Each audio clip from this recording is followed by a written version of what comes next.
All right.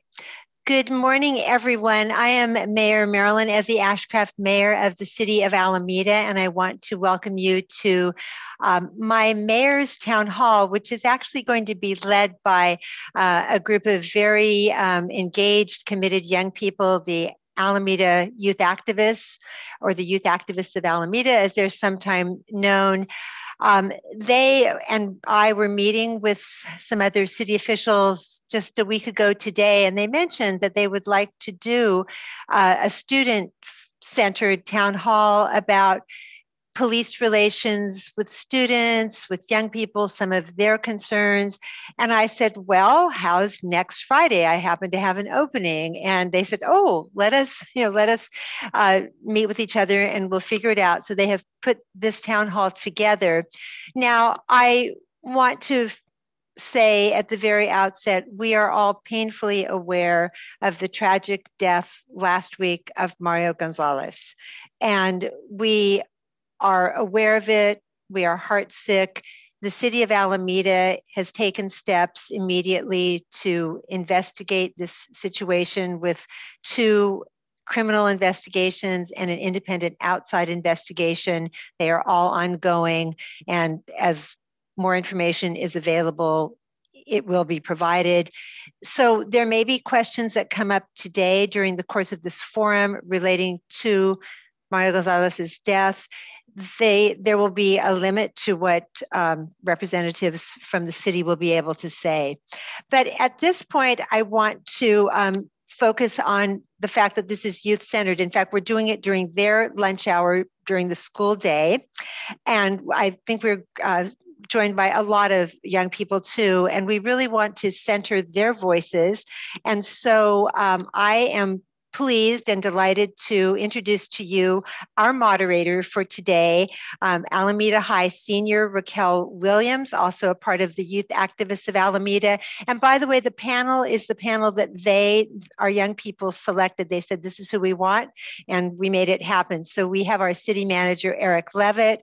We have Alameda Police Department Captain Matt McMullen, Alameda Youth Activist and active member Vinnie Camarillo is a member of the panel. They're going to lead their conversation, and then we have received questions from young people, from students in advance that will be handled, and the panel can decide who they want to answer those. You will notice that there are auto-generated captions in use, and all of the city's town halls are recorded and available on the city's YouTube channel. Unfortunately, Facebook Live was giving us some trouble and we were not able to connect to them. But at this point, I am delighted to welcome and pass the Zoom over to Raquel Williams. Welcome, Raquel, take it away. Good morning, everyone, and I hope everyone's having a good day. And we are going to get started and begin having our questions. We asked a lot of different young people, adults, everyone to collect these group of questions, and we really want to encompass what the community is feeling in response to policing as a whole, in response to accountability, and then also with the death of Mario Gonzalez. And so starting off with our first question, and it is for City Manager Eric Levitt. Is the city working on any policing alternatives to prevent similar circumstances to one of Mario Gonzalez? And if so, what are they? And what are the expected timelines for them?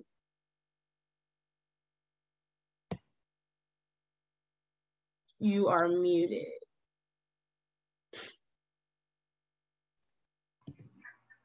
Okay. First of all, Raquel, and all of you that have organized this, the Youth Activists of Alameda, I want to thank you for inviting me. I appreciate the opportunity, and so I wanted to first just let you know that and to engage with you. And in relation to that question, I think there's a two-part issue. There's three answers to that question. One is that we went into police reform committees that were, which some of you were a part of, an active part of, that brought recommendations, and mental health, in response to mental health, was one of the recommendations that came out that the council approved back in March. And then the second thing is we are looking at trying to do an interim approach, and the council has actually put on a May 8th special agenda where the council is talking about an alternative mental health approach, and we are actively working on the staff, not only a long-term plan, but maybe an interim plan as well. The county has three alternatives that they do currently. We're looking at some of those. We're looking at the Oakland model, macro, as well as other models. But we want to try to work fast, and we want to try to work in a proactive way with the community, because I think that was one of the focuses from the March meeting with the city council. Thank you. And we did bring up the committees on police reform and racial equity. I was on that committee, and I know a big recommendation that we had was the Police Accountability Oversight Board. So my follow-up question is, what do you feel is the expected timeline for that board to be able to be in effect for the long term? So that one is a more difficult question, because there are different elements that we're evaluating on that one. I don't have a timeline. Depending upon how the board would go, if it was an accountability board similar, let's say in style to the Oakland or other models like that, that would likely have to go to a charter vote. So the residents of Alameda would have a choice on that. There might be some advisory committees that might be more of a short-term model, and we're looking at those right now. So I don't have a specific time. It depends on the depth of how that particular accountability board would work. Thank you. And so my next question is for our mayor. And, talking about, Eric Levy, you referenced it a little bit about the May 8th special council meeting, but for people watching, could you please touch more on what that special council meeting is about, and really what the agenda is for that? Certainly. Thank you, Raquel. So Vice Mayor Malia Vela and I have called this special council meeting. It is on a Saturday, May 8th. It will start at 3:00 p.m. and it will be this kind of format, a Zoom meeting. And what we are looking to do is to make recommendations to the city manager to accelerate some of the recommendations. Many of the recommendations, I mean, the city council adopted the recommendations that the 5 police reform and racial justice subcommittees brought forward to us. We want to see what can be accelerated, what can be done now. And among the things that are on my list, and again, I'm speaking as the mayor, I've certainly discussed this with Vice Mayor Malia Vela, but that's the extent of my discussion because we operate under the Brown Act. But we want to see immediate training for dispatchers, for officers on how to handle 911 calls that involve substance abuse, mental health issues, homelessness, a combination thereof. What are things that can be done right now? We too are looking at other models. I mean, since last summer, I've been touting the Cahoots model out of Eugene, Oregon. I did a town hall on it last summer. And we are also, Malia and I will be talking to some folks who were involved in starting the macro program in Oakland. So we want to know, we don't have to reinvent the wheel because other cities have done it, and macro is patterned after Eugene, Oregon, and the Cahoots model. And we will also bring up the concept of a civilian oversight board and see, what can be done. The city manager just alluded to that. So this is an opportunity. And by the way, we felt it was important to have a standalone special meeting, not to just add it to one of our regular agendas. So we'll have time for public comment and for a robust discussion among our city council, and hopefully have some recommendations to move forward with right then. And one of the things I'm also asking, and I gave the city manager a head up, is that I want a full compilation of all the mental health resources that are available right now today in our city, in our county. We need to know what they are, and that information needs to be shared with the people who respond in emergency situations. Thank you. my next question is for Vinny Camarillo, fellow member of the Youth Activists of Alameda. And as I previously mentioned, both of us were on the committee for police reform and racial equity. And so my question are, knowing that we were part of that process, what are some of the recommendations that we're not inherently discussing at this moment that would improve community safety and target police misconduct on a grand scale? Just to add on to what Raquel said, I served on the unbundling subcommittee for the Police Reform and Racial Equity Committee. And so we worked a lot with mental health resources and alternatives. And we kind of wanted to push more for a Cahoots-like model to be formed here in Alameda.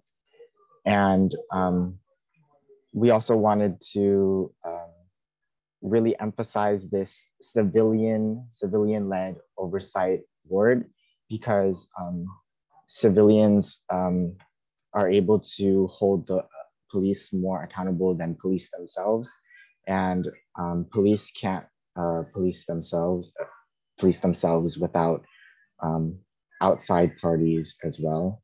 And so I wanted to kind of bounce off more into specifics to Raquel, because I know she's also served on these committees. Thank you, and I agree. And I think definitely just the conversations and really looking at the systemic aspects of racism that was built in Alameda when it comes to like housing and economic disparities, and overall just working so that Alameda is a safer place. And I think that is definitely why I joined the committee in the first place. I think that's why Vinny joined in the first place. And we'll be continuing to discuss in future meetings. Pivoting slightly, talking about just Mario Gonzalez, and then also overall policing in Alameda, with also the incident with Molly Watkins that happened a little less than a year ago. So this is to Captain McMullen. So how should the community go about trusting APD at this moment in time with these recurring events of police conduct that have definitely have worried all communities, but specifically communities of color? So my question is, how should we build trust with the police in this moment in time, as policing is definitely being questioned at this moment? Sure, I appreciate the question. I'm humbled to be here amongst our youth leaders in the community. You have garnered quite a following, which I appreciate. To your question about building trust, I think it's the cornerstone of policing. I really do. In the President's Task Force for 21st Century Policing, it's the first pillar among 6 that is crucial in all of policing. I think that we are in a moment in time that is emotional, and I think that we all feel saddened, but it's a time also that we need to look to the future. So I appreciate the question. I think there's many things that we can do, up to and including meetings like this. I appreciate the invite. I appreciate the opportunity to at least speak with all of you. And again, I'm humbled by the experience. I think that we need to create more space for dialogue and situations that are non-enforcement interactions, not traffic stops, not someone's in crisis calling the police, but times like this where we can listen and hear each other and talk about the things that are concerning to one another. I also think there's space to celebrate diversity that we can do a little better at, and as a law enforcement agency and in the community. And I look forward to those opportunities. I have some ideas to share in the near future, I hope, to create some more of those spaces for all of us to interact and get to know each other a little bit better. I think that trust is built through relationship building. And I think relationship building is primarily built through time with interactions and listening and understanding. Thank you. And so I have a follow-up question based off of that, talking about, community building and overall leadership.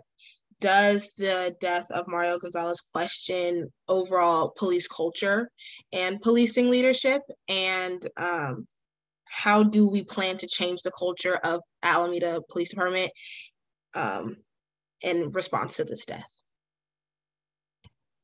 So I think there's two things that are catalysts for change. I think they're trends that we're seeing nationally, and I think that there are events that sometimes we feel and sense locally.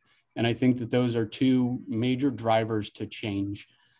As far as trends go, I think that we acknowledge and accept that we need to change. I want to say that the Alameda Police Department stands ready and willing to suggestions and new ideas. And I think that all events, whether big or small, impact lives and people. And I think that we need to have a moment of pause and really look deep into our souls to find out what we can do to better serve the community in its entirety and individually. Thank you. And so I'm going to go back to the mayor with the use of facial recognition technology, which I know the city council voted to ban. Is that still being used in effect at the moment, up to your knowledge? So I hope it's not in any way that hasn't been approved. I know that there was information recently in a news article that came out going back to last year that a company called Clearview, which is an artificial intelligence company, was offering these trial subscriptions or what have you to some artificial intelligence facial recognition technology that apparently some in Alameda PD utilized without the knowledge of their supervisors and apparently in contravention of policy. I have read that article. It's a long one. I don't know how extensive, how deep, how many were involved, if they're still on the force or have since retired or left. But I do know that that is being looked into by the city manager, by the interim police chief. So that's okay. As much as I know. I guess city manager wants to chime in here. Is that okay, Raquel? Yep. Go ahead. And if I could just add to it, when we found out about what the mayor has talked about, directives were put out immediately by the interim chief to make it clear to people in the organization that that was not authorized and not allowed. And so as far as I know, today, there is none of that occurring in the police department because we came down strong on that. The chief made sure people were aware of the council policy.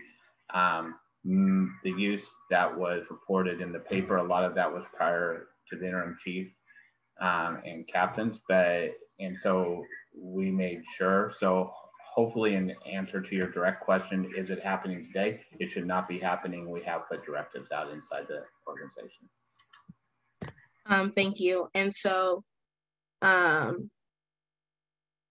my follow-up to that was if voted on, when it was voted on, excuse me, how was it initially told to the police that that was not allowed? And so were the police acting in direct response into some sort of protest, or was it just a miscommunication? So I don't have any independent knowledge of that. Matt or Eric, I don't know if you would, if Raquel, you want to hear from someone. Sure. Well, I can start, and that is the mayor Ezzy Ashcraft actually hit on that appropriately in her response initially, and that is one of the things that's being investigated. But some of that use, a lot of the use that we were aware of was prior to the policy, and we're trying to find out how much was after the policy. So it wasn't in direct response to the policy, and we do not have purchased, we have not purchased that type of technology. These were trials that were sent out to officers, and in that article referred to, it happened in multiple departments. Thank you. And so looking back at overall behavioral expectations, does the behavior demonstrated by the police who were involved in the murder of Mario Gonzalez, which are, just drop my phone, does which is Eric McKinley, Cameron Leahy, James Fisher, and Charles Clemens. So these officers, does their behavior go against the police's code of conduct? And so I think that'd either be Eric Lovett or Captain McMullen, whoever has that. Well, I'll start and I'll say that we can't respond to that specific question. The reason we can't is that's currently, as the mayor started out with, being investigated. There's 2 criminal investigations, so I can't respond in how their behavior is viewed at this point, because we're waiting for those 2 criminal investigations, as well as we have an internal outside law firm that is doing an internal investigation on it, independent internal investigation on behalf of the city. And so none of those investigations have been completed, as well as the autopsy or any of those things. So I can't comment on that particular question. Okay, thank you. And so we have about 2-3 minutes left before I'm going to pivot into the Q&A portion of this event. But my last question, well, I have 2 more questions. But my second to last question is for Captain McMullen. And since the event with Molly Watkins that happened less than a year ago, what changes has APD made in response to that, and what should we be looking forward to in changes that should be coming up in the future? I appreciate the question, and I'm going to talk a little bit about some of the training that we have done. It's not going to be all in respect to your time and the other questions that will be asked. But some of these things were in place before, but it is training that has happened in the interim since then. And we've done some extensive training. One that I just shared with the city manager recently was we had an attorney who specializes in police litigation, train the departments, everyone in the department in regards to the importance of crisis intervention, arresting vulnerable persons, tactics that maximize time and distance, laws surrounding deadly force, positional and compressional asphyxiation, excited delirium, proportional force, policies specific to shooting at or from moving vehicles, duty to intercede, along with a plethora of other laws and ordinances that we have changed in the sense of banning chokeholds, and I'll say chokeholds, the carotid restraint, things of that nature have all come since that time. Some spawning from events, some spawning from trends, as I had mentioned before. Thank you. And so my last question is for Vinny. And so we lost a community member with the death of Mario Gonzalez. And so my question, being a part of the Youth Activists of Alameda, what actions can community members take to support the Gonzalez family in this time?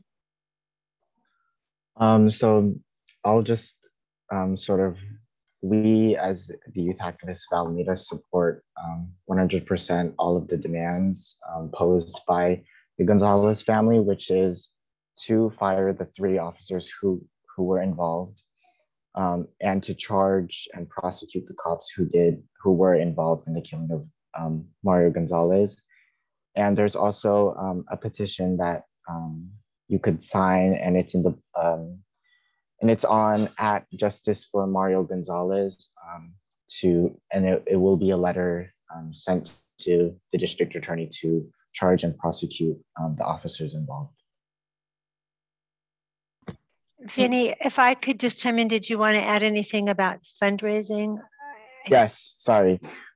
They also have a GoFundMe to support their family and to help support Mario Gonzalez's brother, who does have autism. And that is also it's gofundme.com/justice-Mario-Gonzalez-family. Thank you. Now we'll be moving to the Q&A portion of the event. Go ahead, Sarah. Okay, great. Hi, everybody. I wasn't sure if you wanted to go back to the mayor first. My name is Sarah Henry. I'm the city's public information officer, and we had put together a form that we had sent out to some young people in advance to collect some questions. So I'm going to start with those questions. We definitely want to focus with the, we want to lead with the youth voices. And so I'm going to start with those questions. And then I've received a couple of questions in through the chat. You can continue to send those questions in, but our time is limited. We have a hard stop at 11:50 so that we can get these young people back to school. But I also want to say that Sarah, we extended it 5 minutes. We've got 11:55. Hard stop at 11:55. Yeah, we'll talk fast. And then just a note to our youth activists of Alameda that I've heard a lot in the chat. Folks that are just really impressed with the way that you've organized this, put together the questions that you've asked. It's really wonderful for Alameda. So lots of emojis, claps, and hearts, and all of that. The first question is asking, does your department have a transparent process for investigating reports of misconduct? Captain McMullen, do you want to take that one? Sure. All of our policies and procedures are on our website and are there to be viewed. In addition, in January 1st of 2019, there was a Senate bill that mandates that we produce records or documents pertaining to 4 types of disciplinary sustained findings after IAs, internal investigations. And so those 2 would be a matter of public record. So the process is online. We have a feedback portal on our webpage, and certain findings after internal investigations are matter of public record. Great, thank you. Next question is, what are some clear and specific steps that our police department can use during training to avoid situations that involve unnecessary use of lethal force? Is that back to me? I think back to you again. Okay. So we do training, as I mentioned earlier. I touched on some of those topics. I think an emphasis on de-escalation, an emphasis on crisis intervention, coupled with time and distance maximizing and getting the right resources to the scene. Sometimes time is on our side, sometimes time is of the essence, and teaching our officers proportionality as it relates to uses of force and the other things that I had mentioned, I think are important, coupled with continually refreshing that training and staying up to date on the best practices. Great, thank you, Captain McMullen. Next question is, what will you do to combat and negate racism and race-led biases within the police department? Another for you. So I know that the department has gone through, I have paid out of pocket myself to attend some implicit bias training. I know that we have cultural diversity training. I know that part of the academy, when I went through, was to go to the Tools for Tolerance Museum and spend a day there. We bring in outside folks to help us understand and better root out those issues if they are discovered within the organization. And I think trying to maintain transparency the best we can, having good leadership and supervision to root out those problems, I think is a good place to start, with people standing at the ready and aware of what's going on around them. Sarah, can I add to that? Please do, yes, thank you. I don't think it's just focused on the police department.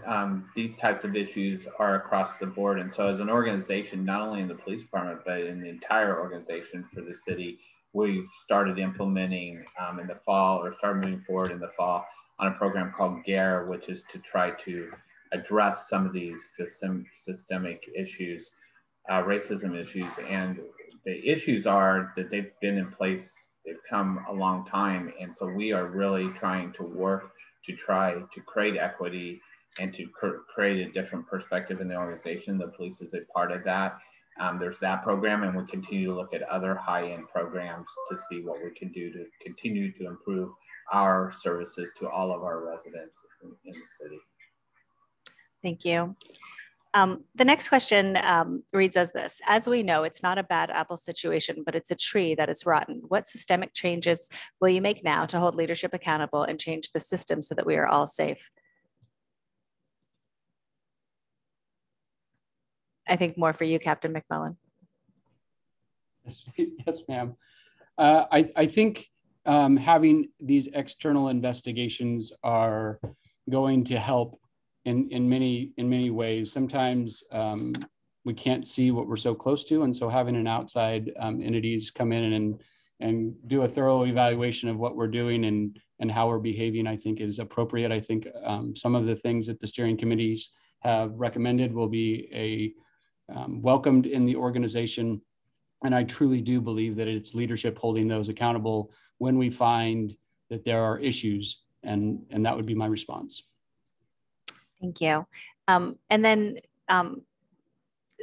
going with that, somebody asked, what are the specific steps that will be taken to ensure that hate crimes towards people of color don't happen again? How will you make people of color feel safe in Alameda?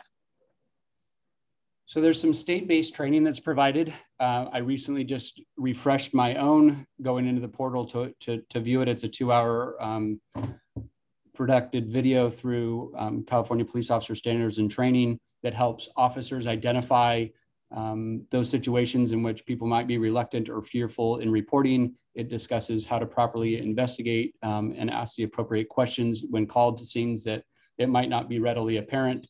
And then I also believe that participating in the mayor's town hall, where we talked about AAPI hate not long ago, staying aware and abreast of those situations and meeting with our district attorneys and investigators on how to best get those heinous crimes into the system and prosecuted timelessly, or in a timely and efficient manner. And Sarah, if I could just tag on, I'm going to give a little announcement for the Mayor's Town Hall next Friday, which is May the 7th. The 7th. It will start at 1 o'clock. We're keeping you on your toes with these different start times, but it will feature an hour of bystander training. And some of you will be familiar with that concept, with that principle. It's how someone who comes across a verbal attack, a microaggression or more, can intervene, can turn the situation around, or at least help the person who's being victimized come to safety. And so that is it's being sponsored by Alameda County Supervisor and Alameda resident Wilma Chan. And it is the Asian Americans Advancing Justice and an organization called Hollaback that are putting this on. So please join us next Friday at 1 o'clock.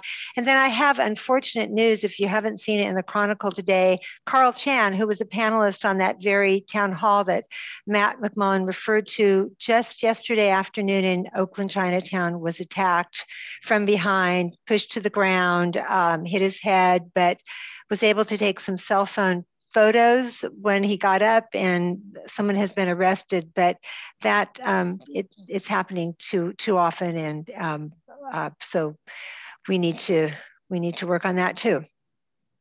Thank you, Mayor. We'll get a few more questions in before we have to go. I'm going to read 3 because they're related. So first question is, why wasn't the mental health crisis team sent rather than the police for Mario Gonzalez? Second, does the department currently have mental health resources that dispatchers can assign to a call? And third, what about expanding dispatchers' inquiry to callers in order to assess the nature of the call? So all related, and I think we can start with you, Captain McMullen. So again, as the city manager has said, I don't want to comment specifically to that incident as it relates to Mario Gonzalez, since there are 3 independent investigations congruently occurring. Can you refresh me of the second 2 questions? I'm sorry. Yeah, they were more referring to when somebody calls with a mental health need, are dispatchers able to give them mental health resources, or does the city of Alameda have a mental health team that can respond? So our officers are trained in identifying mental health crises through crisis intervention training that we have been participating in, I believe, since 2015. We elected to go to the full 40-hour training as opposed to some of the 8-hour offerings. And sometimes the dispatchers will recognize that on the onset and are able to reach out to the mobile crisis team. But those have typically been used in the past for more protracted events where there's time to get those resources in place once we've arrived and reassessed. Thank you. If I could just add, that's Please. one of the things that the committees really focused on was mental health and how can we improve our mental health response. That's also a subject of the May 8th special meeting that the mayor and the vice mayor called for that discussion. And so I think that is an area that we continually are trying to improve on. And I think there's a lot of community members as well as council members that would like to see an acceleration. We'll see more on the May 8th and in future meetings how the council wants us to move forward. But those are definitely pressure points that we feel that I agree with the community that mental health needs to continue to improve in how we address that. Thank you. And next question for you, Captain McMullen. What are the specific laws around loitering during daylight hours at Alameda parks? And what are the open container laws in these public spaces? So as far as loitering, you could be in a public park. That's everyone's right to enjoy those spaces. And we want everyone to feel safe in those spaces. As far as open containers, unless you're on an established, licensed, permitted facility, you're not to have open containers in and about open spaces in Alameda. It's a municipal code. I don't want to quote the code off the top of my head, but you're not allowed to have open containers and consume liquor in public, not at an establishment that is licensed. Thank you for that. I'm going to read another two questions at once because they're related. The first person asked, what is your policy regarding hiring officers from other counties that have a history of complaints? And then the second question is there an effort to detect bias during the hiring process? For you, yes. Captain McMullen. yes, and yes. I enjoyed my time. I served as the personnel and training sergeant, which is oversees hiring. And the hiring process for officers is in depth. It is entirely thorough. It takes weeks, if not months. Most of the time they are subjected to personnel complaint review if they're coming from another agency, thorough background checks, polygraph examinations. They go through an extensive psychological exam before they're recommended for hire. And all of those things are examined thoroughly by multiple people before they're recommended for hire. Thank you. The next person was talking about the officer surveillance, when we were talking about before the facial recognition software, and they wanted to know how will council hold the city manager and the chief accountable to hold the officers accountable? A question for the mayor. Yeah, that is something that the city council will discuss among ourselves, and we will certainly come up with recommendations, I'm sure. And just to be clear, we have 3 direct reports as the city council. The city manager is one of them, the city attorney and the city clerk. Other department heads like the police chief report to the city manager, but we certainly can advise the city manager on policy we want adopted for the police department. And with that, I have to say it is 11:55 a.m. and we need to close the town hall. I just wanted to check, Nairobi, did you have your hand up for a question or? No, thank you though. Okay, I wasn't sure if that was your iPhone I saw on the screen. Okay, well, with that, Raquel, shall I turn it back to you to close this out? And I just want to thank all of our participants, all of the panels, but especially the panelists, but especially the youth. And I think the members of the audience, over 200 of you who are watching, can see why it is that I say often that I believe that our future is in good hands with these committed young people. So thank you so much for bringing us together to hear these important topics. And Raquel, I'm going to give it to you for the last words. Thank you. Thank you so much for everyone attending. Thank you, panelists, for answering our questions. We will be following up on a lot of things that we discussed here today, especially on policy change, as we feel as though they need to continue to happen, and we will not let up until we feel as though we are personally satisfied. We also are asking all people watching and people who may watch later to support the family of Mario Gonzalez and to continue to support their family in the demands in which they are asking for. And we are 100% in support of everything that they are saying. And thank you again so much for watching, and thank you so much for taking your time. And thank you all the students here who are here during your lunch. We appreciate you as well. And I know I got to go to my next class. So thank you so much. Right. You can tell your teachers the mayor made you late. All right. Thank you all so much. Thank you, Vinny, Sophia, Nairobi, Randall, Stephen. Who else was out there? Anyway, thank you all so much. That was fabulous. All right. Goodbye, everyone. Take care. Stay safe. Please wear your masks. Bye-bye. Thank you. Thank you. Thank you. Thank you.